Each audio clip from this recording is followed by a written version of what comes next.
So a few months back, I bought the Rodecaster Duo thinking that this would be the device to help me go from several pieces of gear for my streaming and YouTube recording setup down to just one, right? The Rodecaster Duo is basically an audio interface, a mixer, and to some degree serves some function as a stream deck. For example, with these smart pads here, you can do MIDI commands and you're able to control your scenes in OBS, which is honestly all I really use my stream deck for the most part. But some months passed now, it's been about 4, maybe a little bit more, and well, I have since repurchased the Stream Deck Plus. I have repurchased an Elgato Wave XLR, and to be quite frank with you, right now the Rodecaster Duo is nothing more than a $500 glorified audio interface. Let's talk about it. Now, I don't want you to think that the Rodecaster Duo is just a doom and gloom situation, okay? You went out there, you already bought one, spent 500 bucks, you've got yourself an amazing piece of gear. No questions asked. It is amazing if you are creating content such as podcasts, right? You're able to connect 2 to 3 microphones, 2 XLR microphones, and a third USB microphone for the time being. It can only be a Rode USB microphone, but maybe, hopefully, they'll add the ability to power other USB microphones. Time will tell. Its ability to really bring out the best and the most out of almost any microphone, any microphone that you plug into it is incredible. The AFX processing on board this thing is incredible and has made every single microphone that I've used with it sound absolutely amazing. Whether it was a $100 condenser microphone all the way up to this $400 dynamic microphone. You connect a mic to this thing, you're gonna sound great. I mean, you might have to put a little bit of work into it to kind of get it to sound the way you want it to sound, but this thing has the ability to make just about any damn microphone sound really damn good. The other thing that I really liked about the Rodecaster Duo is its ability to manage multiple devices, not just microphones, but I also had my DT770 Pros connected to it along with my Edifier speakers that I use for listening, right? So being able to connect all of these things into one piece of hardware is very convenient for the most part. Actually, it's completely convenient. It's amazingly convenient. It's awesome. And then you're able to use the faders and control the different levels for each one of your pieces of hardware. But this is where the problems begin. Admittedly, this is entirely my fault. I did my research. I knew that the Rodecaster Duo was not able to do multi-audio source management, just like you could do, for example, in the Elgato Wavelink software, right? So I know that I wasn't able to assign a fader to my PS5 audio.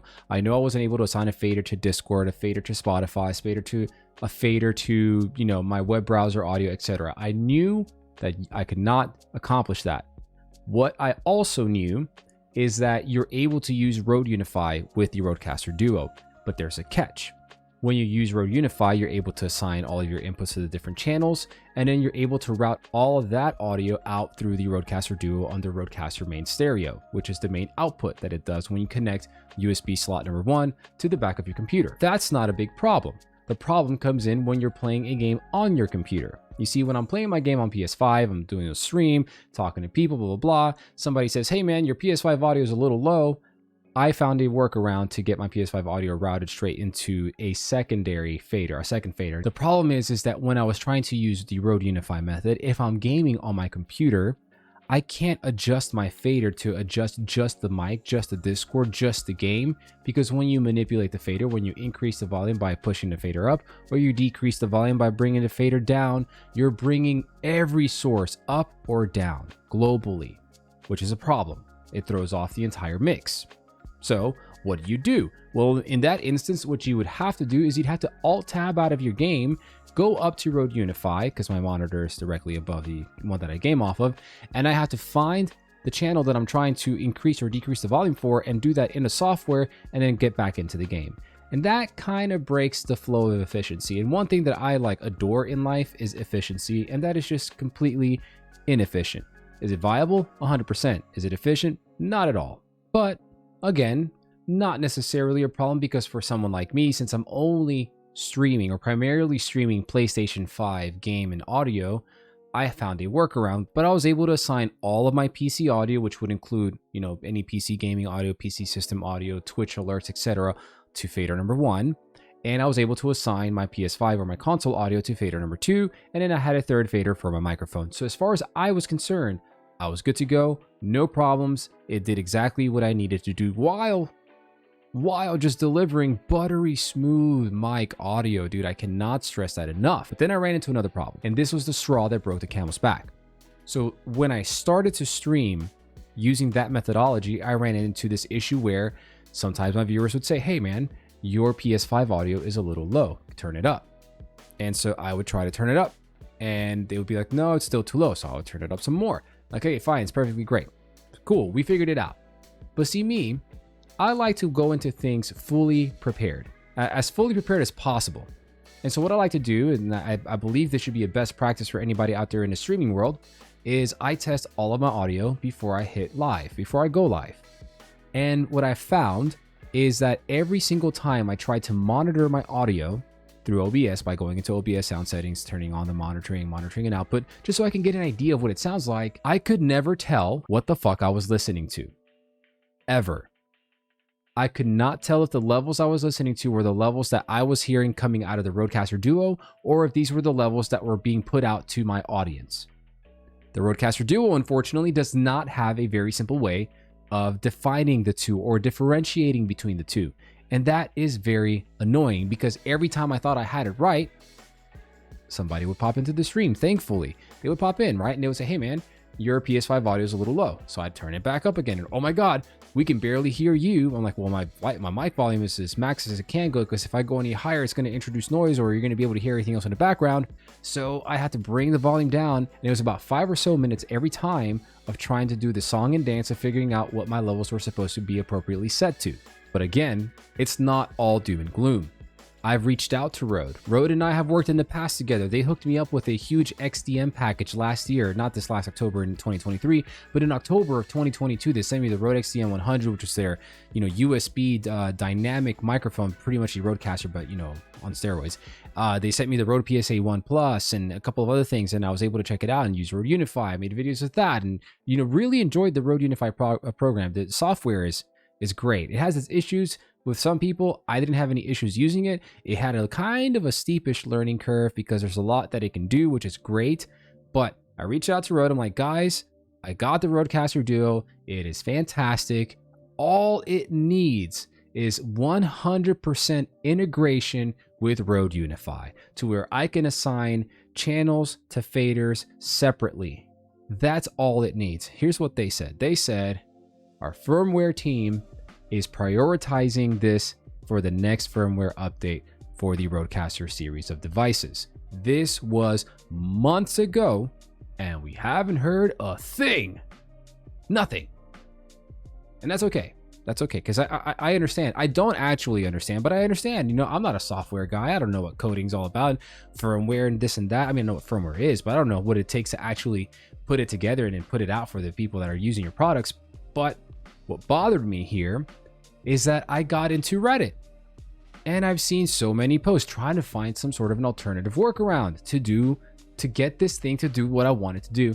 And I saw it. I saw all these different threads and all these different posts of people saying that they had been told the same exact thing by Rode. But the issue here is that some of those responses were 6+ months old, if not a year or older, or about as old as the devices itself. And that is, to me, a bit of a problem and a major concern. Now, I get it. I'm a nobody when it comes to YouTube. You're watching this video. I really appreciate you from the bottom of my heart checking this out. But when you compare me to some of the other bigger tech YouTubers out there, man, I'm just a Joe Schmo, and I'm just a small fish in a big ocean. So I understand my place in this world, and that's fine. The thing is that they've been saying this to their consumers for quite some time, but there's not been any more communication after that. If it takes another year for this update to come out, that's perfectly fine. But some sort of an update needs to come out. Some sort of communication needs to be relayed to us, because here's the thing. I realized and I noticed that after I put out my 2 videos, the video on how I used it to replace my entire Elgato setup, and the other tutorial video that I did, ever since I put that out, I have noticed a lot of content out there going out on how to use this thing for streaming. I know it's the algorithm at work, and I get that, but that also tells me that there is a market of streamers out there that want to use this device for the purpose of streaming. And I'm guessing one of the things that they want this device to do is to be able to handle and manage different audio sources so that you can control the levels for both the audience mix and the personal mix. And there's no communication at all. So for $500, as of right now, what I have here and what you may potentially have is a glorified audio interface, a really damn good audio interface at that, but that's pretty much all it is. And nothing else, and nothing more, and nothing less, which is a shame because of this device. If and when it actually meets its true potential, it's going to be incredible, I hope. But let's take a little bit of a deeper dive. All right, let's do a little bit of cost analysis here, okay? $500. I get the same capabilities of an Elgato Wave XLR. I get limited capabilities of an Elgato Stream Deck, and I get inefficient capabilities of Elgato's Wavelength software for $500. Okay, in order for me to do what I wanted this device to do, but instead of using the Rodecaster device, I use the Elgato setup, I can get a $200 Stream Deck Plus and a $150 Elgato Wave XLR. That is $350. That is a saving of $150. So for $150 less, you get the ability to do everything that you wanted, or technically everything that I wanted the Rodecaster Duo to do, and you can still pocket $150. And if you're somebody who's up and coming, who's just getting started, you're putting your setup together, $150, that's a microphone. That's your microphone right there. You bought an Elgato Stream Deck Plus. You have access to Wavelength now. Congratulations. You've got the dials to control audio sources and then some. You've got the keys that the Elgato Stream Deck already comes with as well to do all your scene switching and other things. And then you get an Elgato Wave XLR. Now you have an audio interface to run an XLR microphone. Well, so you buy a microphone for $150. There are some amazing ones that you can buy at that price. You hook it up to your Wave XLR, and then you run it into Elgato Wavelength. You slap in some VST plugins, you slap on some EQ, some noise suppression, and some compression, and you have yourself, which is what you're listening to right now, by the way, an incredible, efficient, and fully fleshed out streaming system for $150 less. That works as intended from the get-go. Now that's the key phrase here, works as intended. The RdeCaster Duo right now is not intended to do everything that something like the Elgato Wavelength can do, which is why I'm, I guess, ranting about this now. So anyways, long story short, look, the RdeCaster Duo is an incredible device. It is absolutely amazing as long as you use it for what it's intended to be used for. If you're trying to manage multiple audio sources like you would in Elgato Wavelength and the Beacon app or in Rode Unify, you're going to be disappointed. And you're also going to potentially have some issues when it comes to monitoring your audio to get your level set correctly so that you're not scrambling while you're live trying to do all that. Because here's the truth. Here's the truth of the matter. Fact of the matter is this. You have your regulars. I've got mine. I go live. They come in. We're all having a great time. But you want to try and build an audience. You want to build a community. You want to grow a little bit. Well, you're going to get new people coming in. And guess what? Those new people that are joining your stream, they're not going to necessarily always sit there and take the time to tell you, hey, dude, your PS5 audio is too low. Can you turn it up? They're going to be out. They're gone.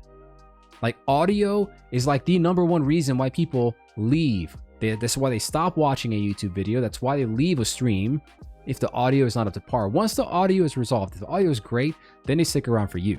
That's a whole different issue. I can't really help you with that one. But if you have $500 burning a hole in your pocket and you really want to go buy a RdeCaster Duo, you can. You're not going to be like 100% disappointed.